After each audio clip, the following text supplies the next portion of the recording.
The room was silent except for the soft hum of the refrigerator in the corner. Daniel sat at the small, worn kitchen table, his hands clasped tightly together. Across from him, Evelyn stirred her tea absent-mindedly, her eyes fixed on the steam rising from the cup. It had been exactly 1 year since Richard, her husband, Daniel's father, had passed away.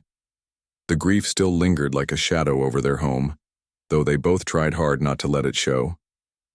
Daniel cleared his throat, breaking the silence. "Mom," he began, his voice steady but tinged with something unspoken. Evelyn looked up, startled by the seriousness in his tone. She set her spoon down and leaned forward slightly, her brow furrowing. "What is it, sweetheart?" she asked gently, her voice warm but cautious. For a moment, Daniel hesitated. He knew what he was about to say would sound absurd, even cruel, but the thought had taken root in his mind weeks ago, growing stronger with each passing day until it consumed him. Finally, he took a deep breath and spoke. "I think we need to dig up Dad's grave." Evelyn froze, her teacup halfway to her lips. Her hand trembled slightly before she placed it back on the saucer with a soft clink. What did you just say?" she stammered, her voice barely above a whisper. She stared at her son, searching his face for any sign that this might be some kind of twisted joke. But Daniel's expression was solemn, his dark eyes filled with determination. "I'm serious, Mom," he said firmly. "Something isn't right. I can't explain it, but I feel it in my gut. We need to see for ourselves." Evelyn shook her head slowly, trying to process what she was hearing. "Daniel, that's insane. Why would you even suggest such a thing? Your father is gone. He's resting in peace." Her voice cracked slightly on the last word, betraying the pain she still carried inside. But Daniel wasn't swayed. "That's just it, Mom. He's not resting in peace. At least I don't think so. Ever since he died, I've felt off, like there's something missing, something wrong." He paused, running a hand through his hair as if trying to organize his thoughts. "And then there are the dreams." "The dreams?" Evelyn echoed, her curiosity piqued despite herself. Daniel nodded. "Yeah. Every night, almost without fail, I dream about Dad. He's always standing somewhere far away, calling out to me. Sometimes he says things like, 'You have to find me,' or 'I'm not done yet.' It's like he's trying to tell me something, but I can't figure out what." Evelyn frowned, unsure whether to take this seriously or chalk it up to her son's lingering grief. "Dreams aren't real, Daniel," she said softly. "They're just your mind processing emotions. You miss him, that's natural. But digging up his grave? That's crossing a line." "I know how it sounds," Daniel admitted, leaning forward earnestly. "Believe me, I do. But it's more than just the dreams. Think about it, Mom. Doesn't anything about Dad's death seem strange to you?" Evelyn opened her mouth to protest, but then she stopped. Truthfully, there had been oddities surrounding Richard's passing. He had seemed perfectly healthy the day before he died, joking around with Daniel and helping Evelyn carry groceries into the house. Then suddenly, he collapsed while working in the garage. By the time paramedics arrived, it was too late. The autopsy report cited a massive heart attack, but Evelyn couldn't shake the feeling that something didn't add up. She remembered how quickly everything happened after that. The funeral arrangements, the closed casket, the insistence from the undertaker that viewing wasn't possible due to the condition of the body. At the time, she had accepted these explanations without question, too overwhelmed by grief to push back. Now, listening to Daniel, those details came rushing back, nagging at her like an unanswered question. "Even if I agreed with you, and I'm not saying I do, how could we possibly go through with something like that?" Evelyn asked finally, her voice trembling. "It's illegal, Daniel, and disrespectful. What if someone finds out?" "I've thought about all of that," Daniel replied quickly, his tone urgent. "We'd wait until nighttime, when no one's around. Just you and me. No one else needs to know. If nothing's wrong, then fine. We put everything back the way it was and we move on. But if there is something... Mom, don't you want to know the truth?" Evelyn sighed deeply, torn between logic and emotion. On one hand, she wanted to dismiss Daniel's request as the product of unresolved grief, but on the other, she couldn't deny the gnawing sense of unease that had settled in her chest. Perhaps it was the same feeling Daniel described, the nagging suspicion that something wasn't quite right. "Okay," she said finally, surprising even herself. "Let's say I agree to this ridiculous plan. What happens next?" Relief washed over Daniel's face, followed immediately by determination.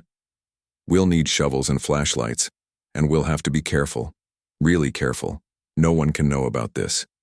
Evelyn nodded slowly, her heart pounding with a mix of fear and anticipation. As much as she hated to admit it, part of her wanted answers too. For months, she had buried her doubts beneath layers of sorrow and routine, telling herself that questioning Richard's death would only make things worse. But now, sitting across from her son, she realized she couldn't keep ignoring the questions anymore. That night, as they prepared to leave the house, Evelyn found herself glancing at the framed photo of Richard on the mantelpiece. His smile was warm and familiar, the kind that made people feel instantly at ease. She whispered a silent apology, hoping he would understand, if he could understand at all. With shovels slung over their shoulders and flashlights tucked into their pockets, mother and son stepped out into the cool night air. The cemetery was a short drive away, nestled on the outskirts of town. As they approached the gates, Evelyn felt a chill run down her spine, not from the cold but from the weight of what they were about to do. "This is crazy," she muttered under her breath, clutching the flashlight tighter. "Maybe," Daniel replied quietly. "But sometimes crazy is the only way to get answers." Together they walked deeper into the cemetery, their footsteps crunching softly against the gravel path. The moon hung low in the sky, casting long shadows across the rows of headstones. When they reached Richard's grave, marked by a simple stone bearing his name, Evelyn hesitated. Her grip on the shovel tightened as she stared at the ground, her mind racing with second thoughts. "Are you ready?" Daniel asked, his voice gentle but firm. Evelyn swallowed hard, forcing herself to nod. "Let's do this," she whispered, steeling herself for whatever lay ahead. And with that, they began to dig. As the first shovel of dirt hit the side of the grave, Evelyn froze, her heart pounding in her chest. She glanced nervously around the cemetery, half expecting someone to jump out from behind a headstone and accuse them of desecrating sacred ground. But the night was eerily quiet, save for the distant chirping of crickets and the occasional rustle of leaves stirred by a gentle breeze. Daniel, on the other hand, worked with single-minded determination, his movements steady and deliberate, despite the weight of what they were doing. "Mom, you're not helping," Daniel said softly, breaking the silence. His voice wasn't accusatory, just a gentle reminder that they didn't have time to waste. Evelyn snapped out of her daze and forced herself to dig alongside him. Each thrust of the shovel felt heavier than the last, as if the earth itself was resisting their efforts. With every scoop of dirt, memories of Richard flooded her mind, unbidden and vivid. She remembered the way he used to laugh so loudly it echoed through the house, how he always had a knack for fixing things no matter how broken they seemed. He was the kind of man who could turn even the worst situations into something bearable, simply by being there. But now, standing over his supposed final resting place, Evelyn couldn't help but feel like she barely knew him at all. As the hole grew deeper, so did the questions swirling in her mind. What had really happened to Richard? Was he truly gone? Or was there more to his story than anyone realized? Daniel paused for a moment, leaning on his shovel to catch his breath. "Do you remember the last thing Dad said to me?" he asked suddenly, his voice low and reflective. Evelyn blinked, startled by the question. "Of course I do," she replied. "He told you to take care of me. That's what he always said when he left for work." Daniel nodded, staring down into the growing pit. "Yeah, but it was different that day. It wasn't just, 'Take care of Mom,' he said. 'Promise me you'll look after your mom no matter what.'" Daniel's voice cracked slightly on the last word, and he quickly looked away, pretending to adjust his grip on the shovel. Evelyn felt a lump rise in her throat. She hadn't thought much about Richard's words at the time. They seemed like typical fatherly advice, but now they took on a new meaning. Why had he emphasized no matter what? Had he known something was coming? The thought sent a shiver down her spine. I never told you this, Daniel continued, his tone hesitant. But Dad was acting weird the week before he died. He kept disappearing for hours at a time, saying he had errands to run or meetings to attend. At first I didn't think anything of it, he was always busy, but looking back it feels off. Evelyn frowned, her brow furrowing as she tried to recall those days. Now that Daniel mentioned it, she too had noticed subtle changes in Richard's behavior. There were late-night phone calls, muffled voices on the other end of the line, and hurried explanations whenever she asked who he was talking to. Once she found him pacing in the backyard, muttering to himself under his breath. When she questioned him, he brushed it off with a laugh, saying he was just stressed about work.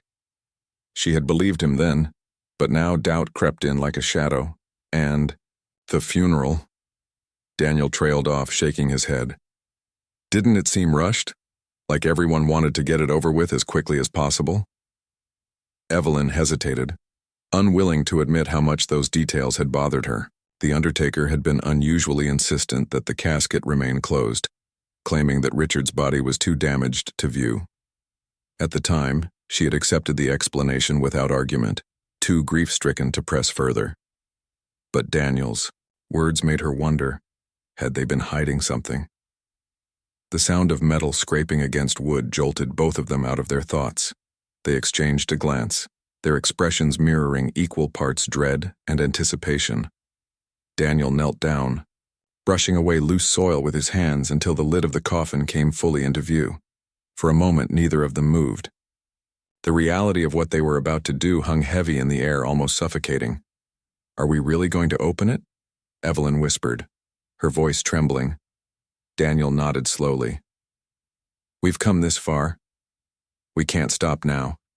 Taking a deep breath, he pried open the latch on the coffin lid, his hands shaking slightly.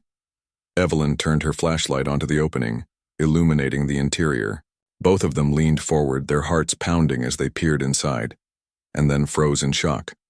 The coffin was empty. There was no body, no sign of Richard whatsoever. Instead, there was a pile of neatly folded clothes, Richard's favorite, shirt and jeans, the ones he had been wearing the day he died. Resting on top of the garments was a small folded piece of paper.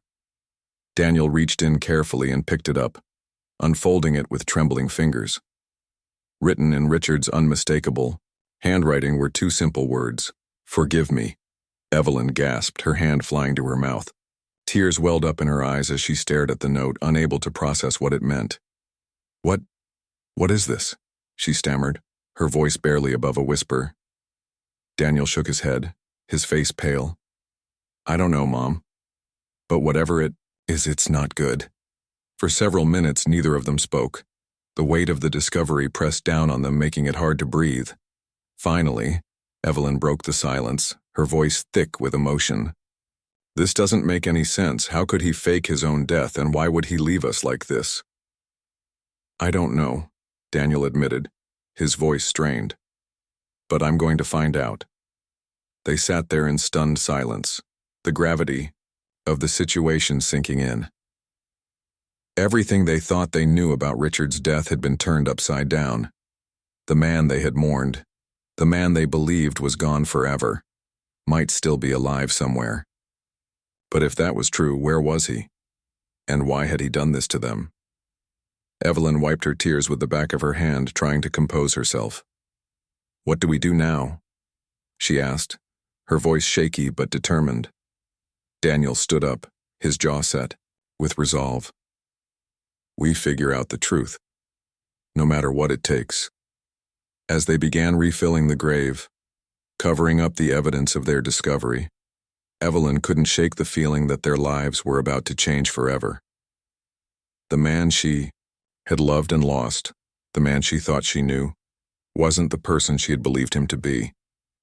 And as painful as that realization was, it was only the beginning of unraveling the mystery that surrounded Richard's disappearance. The drive home was silent, each of them lost in their own thoughts. When they finally arrived back at the house, Evelyn collapsed onto the couch, exhausted both physically and emotionally. Daniel sat beside her, clutching the note tightly in his hand. He stared at it for a long time, replaying the events of the night in his mind. "We'll start tomorrow," he said finally, his voice firm. "We'll go through Dad's things, talk to people who knew him. Someone has to know something." Evelyn nodded weakly, though fear gnawed at her insides. What if the truth was worse than they imagined? What if Richard's secrets were bigger and darker than either of them could handle? Despite her fears, she knew one thing for certain. They couldn't stop now.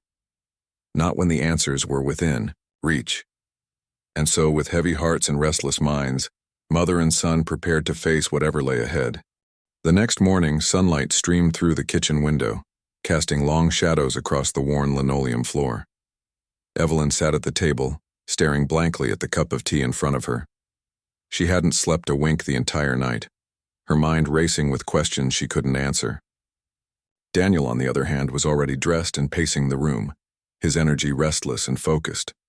He had spent hours lying awake, replaying every detail of their discovery. The empty coffin, the folded clothes, the cryptic note. And he knew they couldn't waste another moment. "Mom," Daniel said suddenly, breaking the silence. "We need to start somewhere. Anywhere. Dad didn't just vanish into thin air. Someone out there knows something."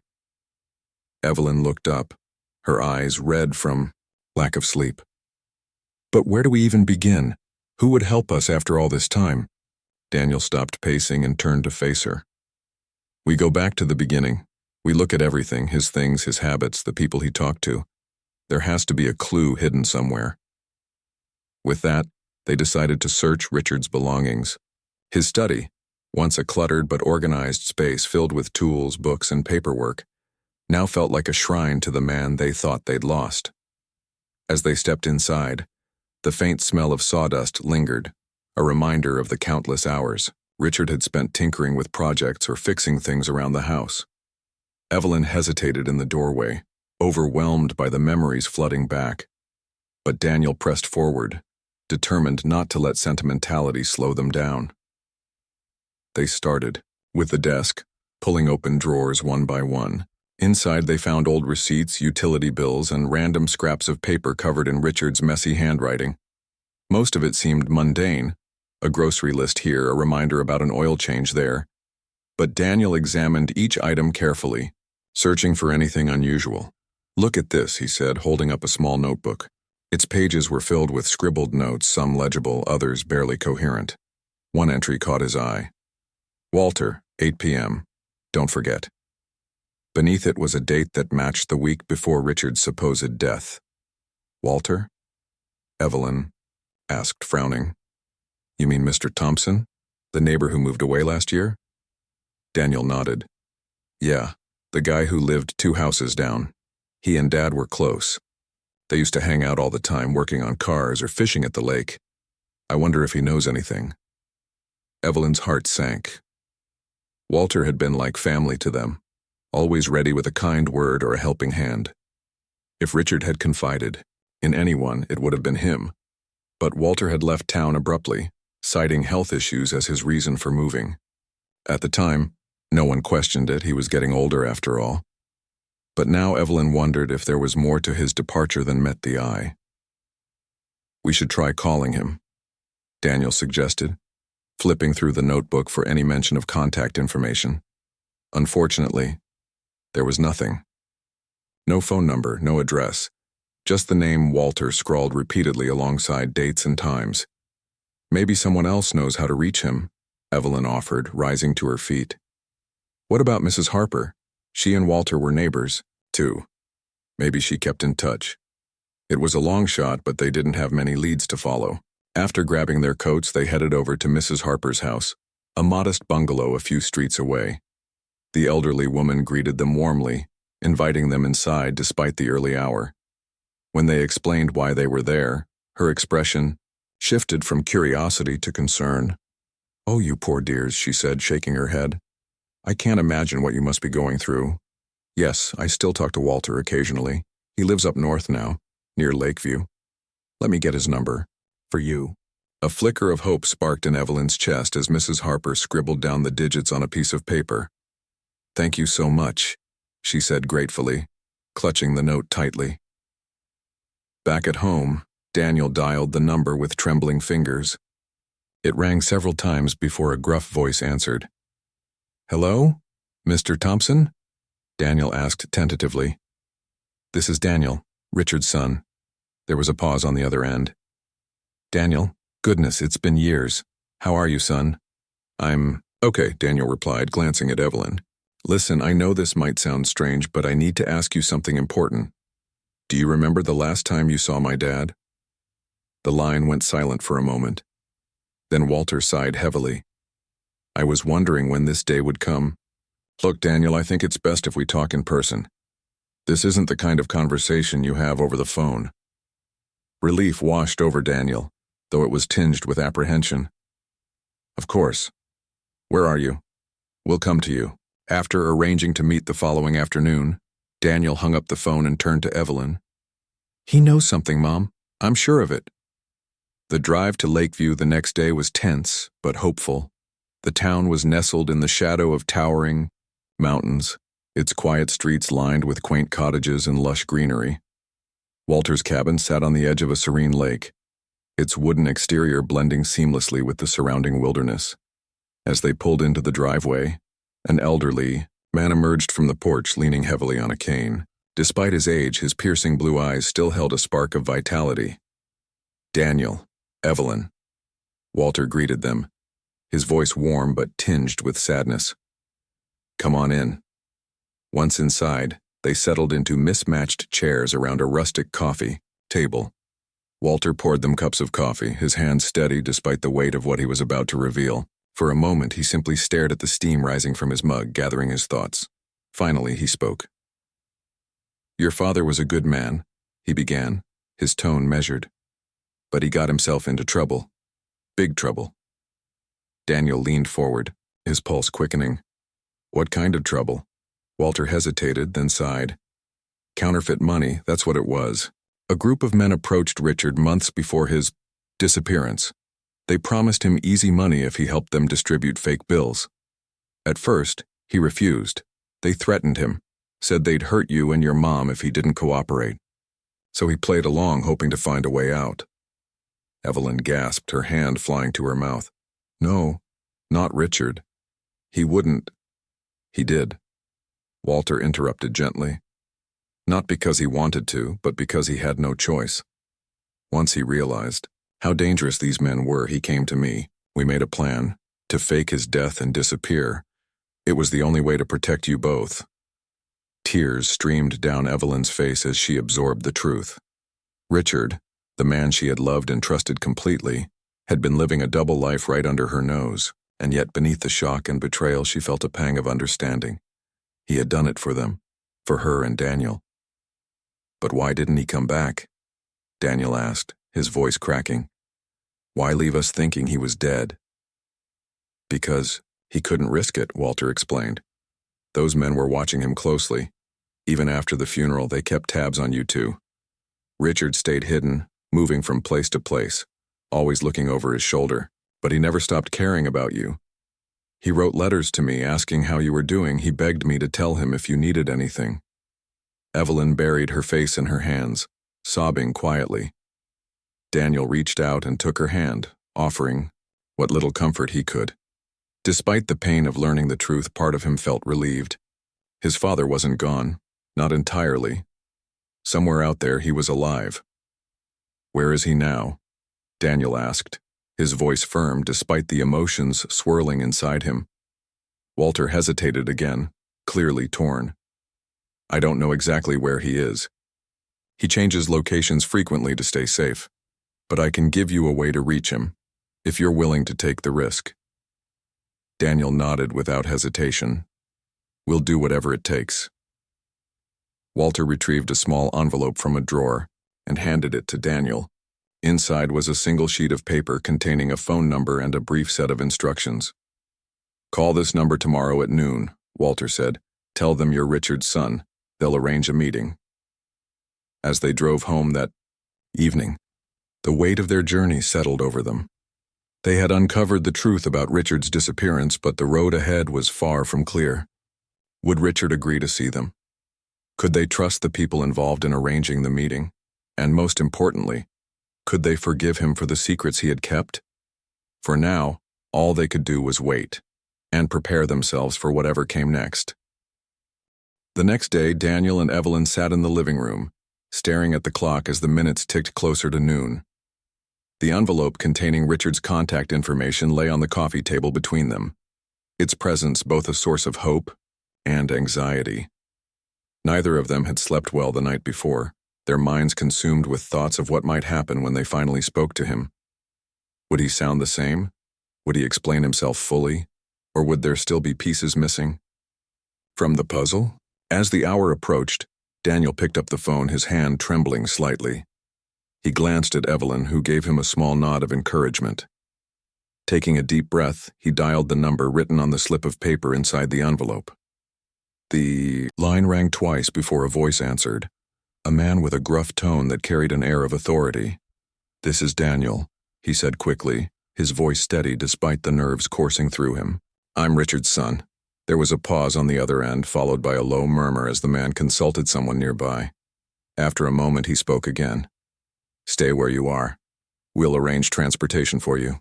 Be ready in 30 minutes. Before Daniel could ask any questions, the call ended abruptly. He looked at Evelyn, his expression a mix of relief and apprehension. "They're sending someone to pick us up," he said. "We don't have much time." Evelyn nodded, her heart pounding. She rose from the couch and began gathering essentials, her purse, a light jacket, anything she thought might be useful. As they waited, the silence between them was heavy, each lost in their own thoughts. For Evelyn, it was a whirlwind of emotions. Anger at Richard for putting them through this, guilt for doubting him, and fear of what might come next. For Daniel, it was a growing sense of determination. No matter how complicated things got, he was determined to bring his father home. Exactly 30 minutes later, a black sedan pulled into their driveway. Two men stepped out, dressed in plain clothes but exuding an unmistakable air of professionalism. They introduced themselves briefly, names that neither Evelyn nor Daniel caught, and ushered them into the car without ceremony. The ride was tense, the windows tinted so they couldn't see where they were going. Evelyn clutched Daniel's hand tightly, drawing strength from his calm demeanor even as uncertainty gnawed at her. After nearly an hour of driving through winding roads and unfamiliar terrain, the car came to a stop outside a secluded cabin nestled deep in the woods. The building was modest, its wooden exterior blending seamlessly with the surrounding trees. Before they could step out of the car, one of the men turned to them and spoke firmly. "Richard will meet you inside. Please remember, he's been living under difficult circumstances. This isn't easy for him either." With that, the men disappeared back into the car, leaving Daniel and Evelyn standing alone in front of the cabin. For a moment, neither of them moved. Then, taking a deep breath, Daniel reached for the door handle and pushed it open. Inside, the cabin was sparsely furnished but warm, with a crackling fire casting flickering shadows across the walls. And there, sitting in a worn armchair near the hearth, was Richard. His hair was grayer than either of them remembered, his face lined with worry and fatigue. But his eyes, those warm, familiar eyes, lit up the moment he saw them. "Evelyn." "Daniel," he whispered, rising slowly to his feet. His voice cracked with emotion, and for a moment all three of them simply stood there, staring at one another as if unsure whether this was real. Finally, Evelyn broke the silence, her voice trembling with a mixture of anger and disbelief. "How could you do this to us, Richard? How could you let us think you were dead?" Richard flinched visibly as though her words had struck him physically. "I never wanted to hurt you," he said softly, his gaze dropping to the floor. "But I didn't have a choice. Those men, they would have killed you if they thought I'd double-crossed them. Leaving was the only way to keep you safe." Daniel stepped forward, his jaw clenched tightly. "Safe? You call this safe? Do you have any idea what we've been through? Mom cried herself to sleep every night for months. I thought about you constantly, wondering what I could have done differently. And now we find out you've been alive this whole time?" Richard looked at his son, pain etched across his face. "I know I messed up. I know I should have found a way to tell you sooner. But every time I tried, I stopped myself. The risk was too great, not just for me, but for you two. I couldn't bear the thought of something happening to you because of my mistakes." Evelyn wiped away tears that had begun streaming down her cheeks. Her anger was still raw, but beneath it, she could feel the love that had always bound them together. "Why counterfeit money, Richard? Why did you get involved with those people in the first place?" Richard sighed heavily, running a hand through his graying hair. "It started with debt. I made some bad investments thinking I could turn things around quickly. When I couldn't pay them back, they threatened to ruin us, to take everything we had. I was desperate, Evelyn. I didn't see another way out." "So you decided to fake your death instead?" Daniel interjected, his tone sharp but tinged with sadness. "Did you ever stop to think about what that would do to us? About how losing you would tear us apart?" "I thought about it every single day," Richard replied, his voice breaking. "Every day I imagined coming back to you, holding you both in my arms again. But I couldn't, not until I knew it was safe. Even now, I'm risking everything just by being here." For several moments, no one spoke. The weight of Richard's confession hung in the air, heavy and suffocating. Finally, Evelyn took a step toward him, her expression softening. "We can't change what happened, Richard, but we need to figure out how to move forward, from here, together." Richard nodded, tears shining in his eyes. "I'll do whatever it takes to make things right, if you'll let me." Daniel hesitated, torn between the anger he still felt and the overwhelming relief of having his father back. Slowly, he extended his hand, which Richard grasped tightly. "We'll figure it out," Daniel said quietly. "But you owe us more than just answers. You owe us trust." Richard nodded again, his grip firm. "You have my word." As the three of them sat down to talk further, the tension in the room began to ease, replaced by a fragile but undeniable sense of hope. They knew the road ahead wouldn't be easy.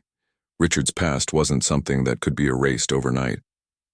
But for the first time in over a year, they felt like a family again, and that, they realized, was worth fighting for.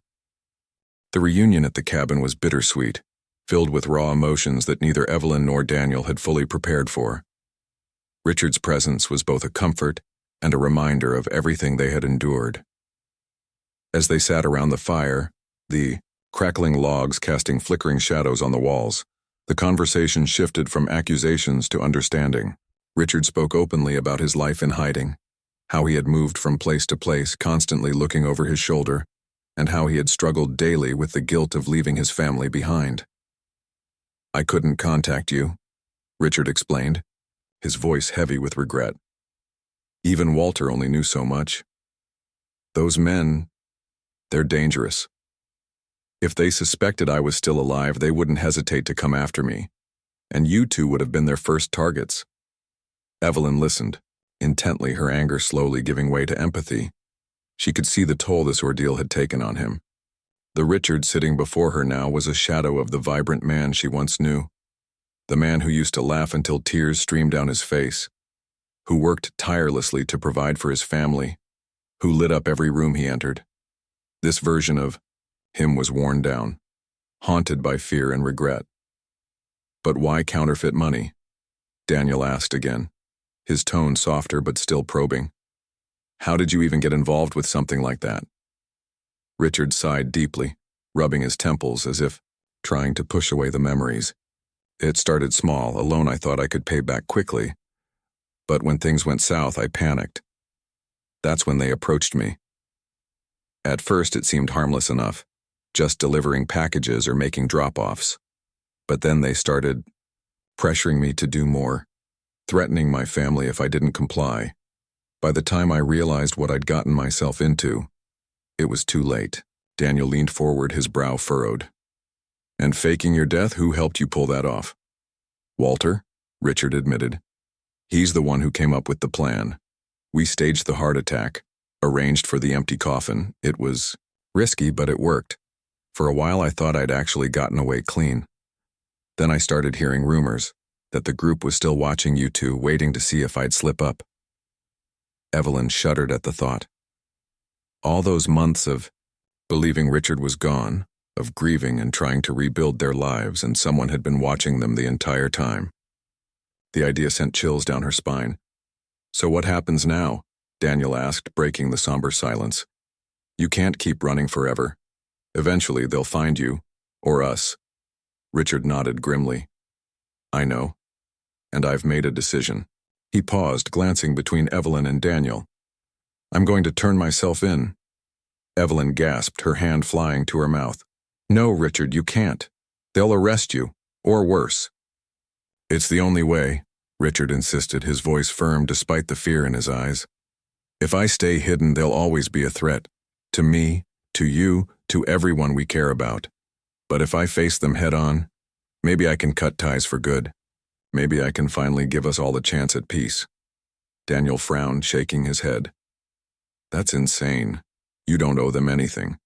Why put yourself in danger like that? Because I owe you, Richard replied, his gaze locking onto his son's. I owe you both the truth and a future where you don't have to live in fear. Turning myself in is the only way to make that happen. For a moment, no one spoke. The weight of Richard's words settled over them, filling the room with an uneasy tension. Finally, Evelyn reached out and took his hand, her touch gentle but resolute. If this is what you believe you need to do, she said quietly, then we'll stand by you, but promise me one thing. You won't go through this alone. Whatever happens next, we're in it together. Richard's eyes glistened with tears, and he pulled Evelyn into a tight embrace. Thank you, he whispered hoarsely. I don't deserve your forgiveness, but I'll spend the rest of my life trying to earn it. Over the next few days, the three of them devised a plan. With Walter's help, they gathered evidence of Richard's involvement with the counterfeit operation. Documents, photos, recordings, anything that might prove he was coerced rather than complicit. They also contacted a lawyer recommended by Walter, someone experienced in cases involving organized crime. The goal was clear: minimize Richard's legal consequences while ensuring the real criminals were brought to justice.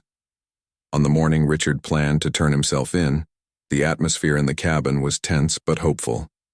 Evelyn packed a small bag for him, slipping an item she thought might bring him comfort during his time in custody. Daniel stayed close, refusing to leave his father's side until the very last moment. As they stood outside the cabin, preparing to part ways temporarily, Richard turned to his family, his expression a mix of gratitude and resolve. I don't know what's going to happen, he said, his voice steady but tinged with emotion. But I want you to know, I love you both more than anything. No matter what comes next, please remember that. Evelyn hugged him fiercely, tears streaming down her face. We love you too, Richard, and we'll be waiting for you no matter how long it takes. Daniel stepped forward, gripping his father's shoulders tightly.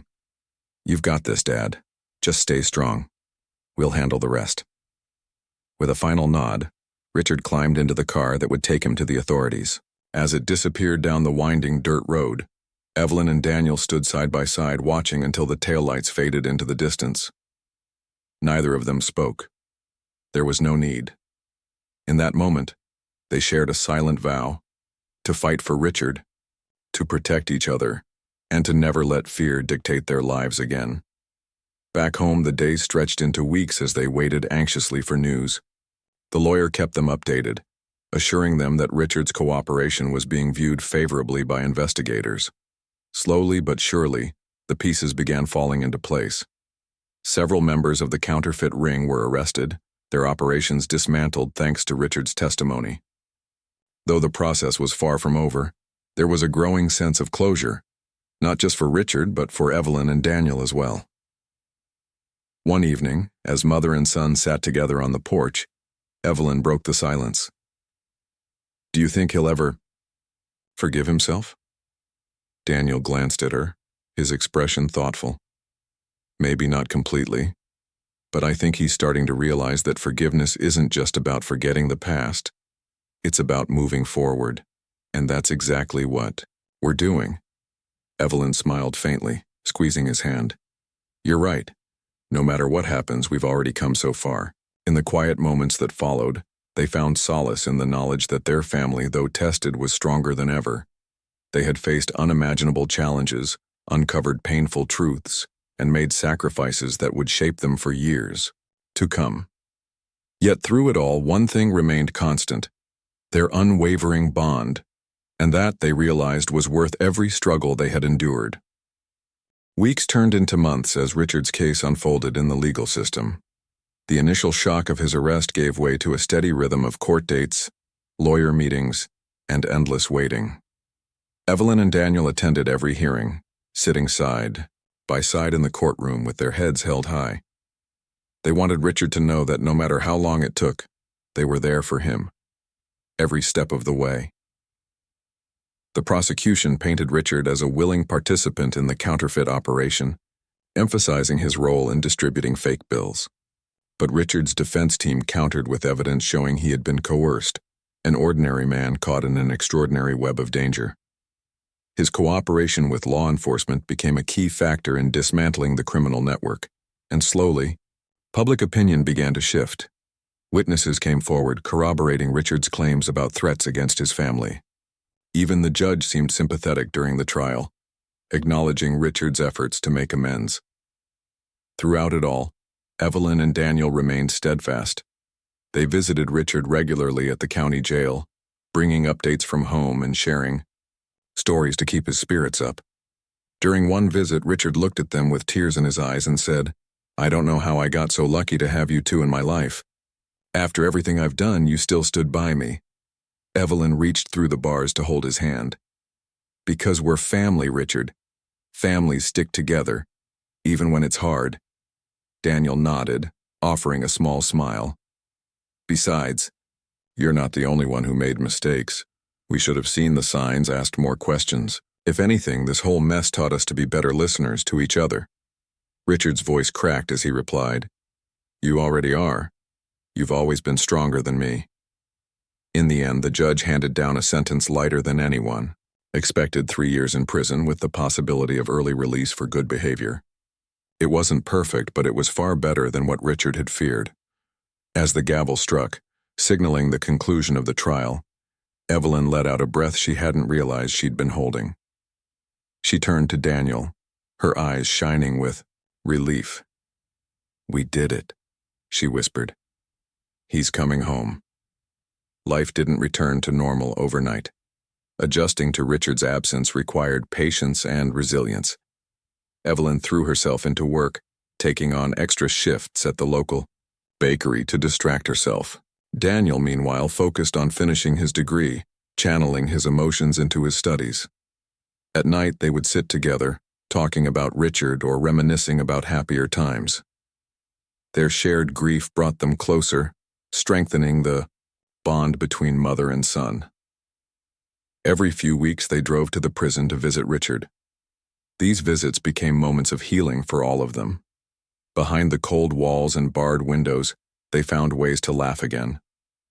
Richard told stories from his childhood, recalling mischievous adventures that left Evelyn giggling despite herself. Daniel shared updates about his coursework, proudly showing off essays he had written or projects he had completed.